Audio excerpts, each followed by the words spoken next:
Wa'lam, kata Ahnaf, dan ketahui, ada alladhi a'yal atibba, ada penyakit yang itu membuat para dokter pun angkat tangan, sulit dan gak bisa disembuhkan sudah, illa an yasha Allah.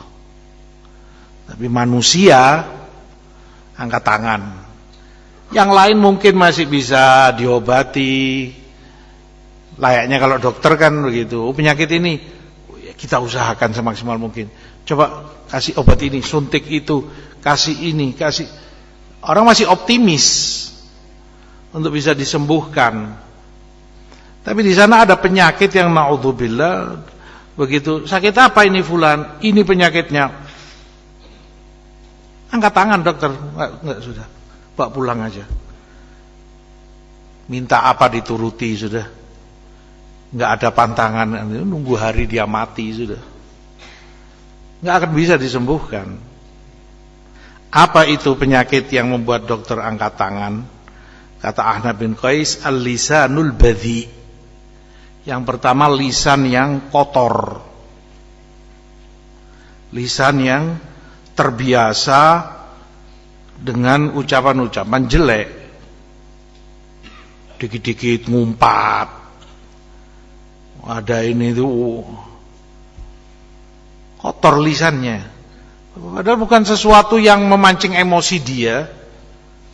Mungkin kalau orang emosi masih inilah, walaupun tetap jelek. Tapi kadang orang hatta nggak dalam keadaan emosi, dalam keadaan ini, karena terbiasa naudzubillah buruk lisannya. Itu kalimat itu yang terucap di mulutnya. Apalagi antum tahu beberapa kata dibelokkan sedikit, padahal kata buruk asalnya. Yang dibilang anjir, yang dibilang anjay, yang dibilang, jadi kalimat yang terbiasa sehari-hari, jadi guyonan. Itu penyakit yang nggak akan bisa disembuhkan. Lisan badhi, lisan yang kotor.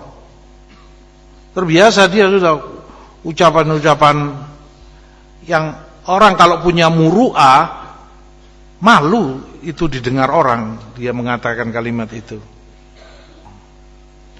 Wal fi'lur radi. Dan yang kedua perbuatan, kalau tadi lisan, yang kedua perbuatan. Sama, perbuatan yang rendah, yang hina, jelek. Dia melakukan ini, dia melakukan itu.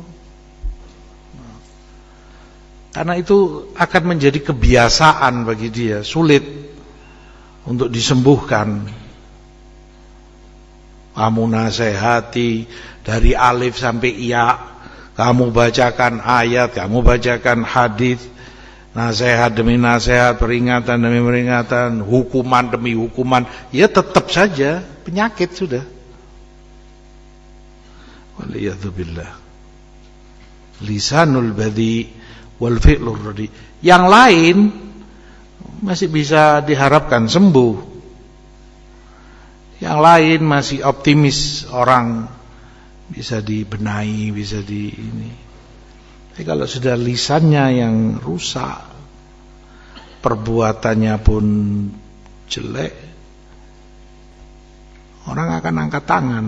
Kata dokter, dalam hal ini dokter ya dokter agama yang dimaksud, ulama, orang yang berilmu, angkat tangan sudah, nggak mampu. Maka orang yang menjaga muruahnya akan membiasakan diri dengan kalimat-kalimat yang baik. Hatta dia saat emosi atau saat marah, saat ini,